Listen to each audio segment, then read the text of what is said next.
Well, we're going to go on a break now. We're going to take you to one of the matches played in the Glow Premier League. We're taking you to the game between Bayelsa United and Enugu Rangers. Enjoy that, and we'll come back for more on Sports. We're going to have something happen, but these are the two sides. I did tell you Bayelsa United welcoming Rangers International. Ordinarily, Bayelsa United plays in Yenagoa. Well, they were moved to Sapele for their home games, and that's where they were playing until the hammer of the LMC came down on them following a little fracas in the game with El Kanemi in Sapele, which ended inconclusively 1-1, and that was where the hammer came. They were initially banished to Abuja, but the Football Federation reversed that and moved them to Benin instead. So they are the home side here today as the formalities are gone through. Rangers not exactly going great guns yet in the season, and Bayelsa United not doing much better, but good for them. They have 3 games on Rangers. And here we go, it's the home side with a kickoff.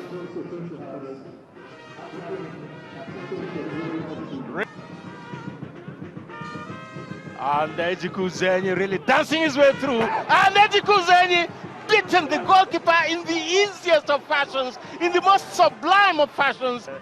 That really was not a script well written. And a good shot, and a great equalizer. And you cannot take anything away from them. What a finish that was. Well, that's their response. You've seen it. Sopomabo West. And there's another shot called for, and another goal, and that one is a television goal. Wonder what Justice Chinedu was doing. He turned his back on the attacker, and that would be entirely his fault if anything were to result from that. Rangers. Oh, what a goal there! What a goal that was from a totally impossible angle.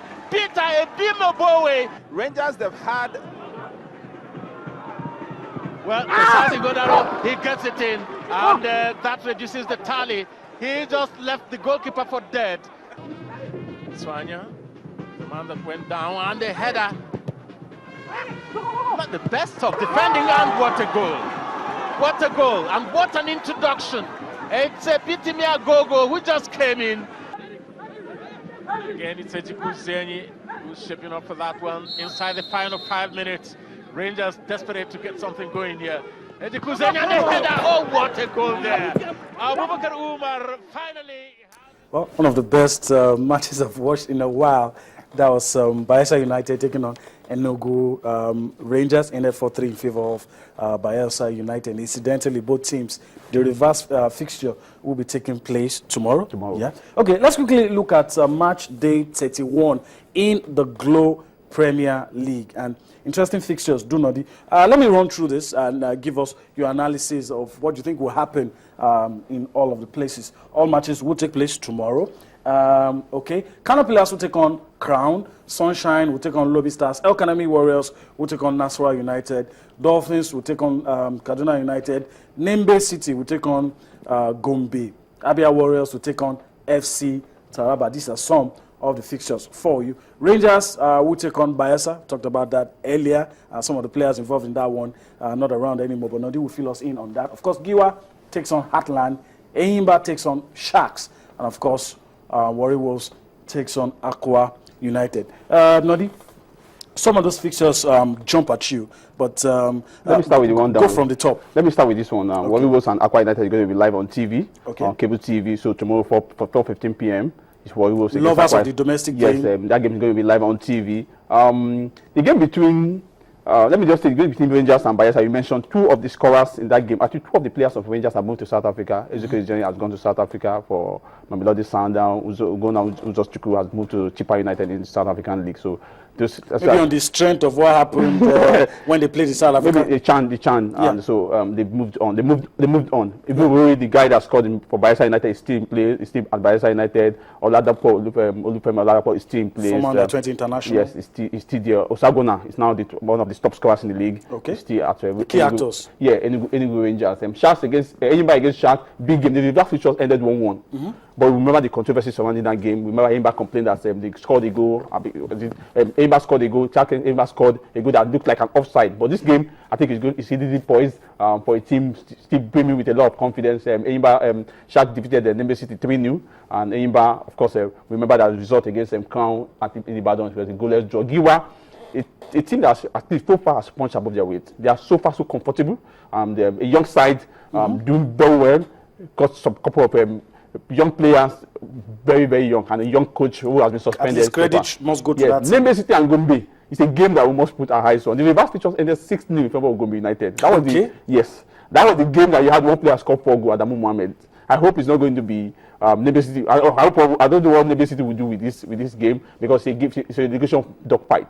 Nembe City deep-rooted, Gombe United still within the relegation zone. So they need to turn things around with this game.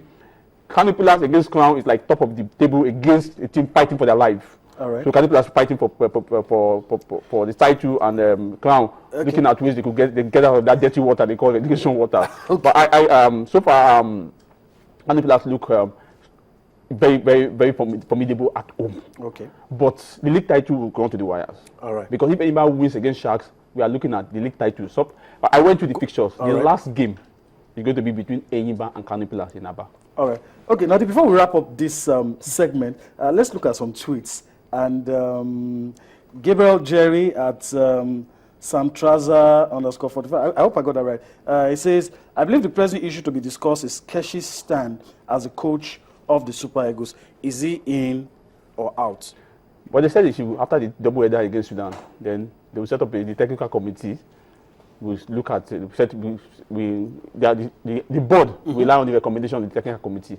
They have to set up this committee first. Are we going to rely on the whole committees? That's the question. So those committees have to be in place before we start thinking of all these other issues. All right. Okay. Joy Forever at Joy Forever 74 says, I pray we'll put our house in order. Federation Cup not played. Glow MPL ongoing. That is why we perform badly.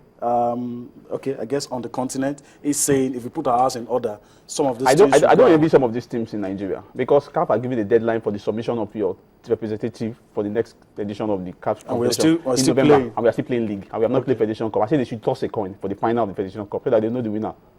Don't need to play it. Okay, well, the handle to Twitter, some are saying that, I should say it again. Yemi Adebayo 20, just add the 20 at the back, and of course you can also tweet at the channels, and we'll make sure we read all of that. Well, now another one is this one, and it's saying, this is Awoyemi Michael at Awoyemi_Michael. Said, it's obvious that Nigeria will surely miss Babatunde Michael against Sudan, because it seems he's the only creative player we have at, and well, maybe on the strength of what he did at the World Cup.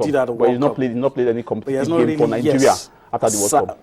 Okay. So that is that. And someone here also says, Nerang at Nendi says, Keshi freak. Okay, well, I guess what he's trying to say is that Keshi always invites some set of players, whether or not they're doing well. And I don't know, some players come to mind, but I think a coach should be left alone to pick his players. Well, I don't want to talk. As long as you're getting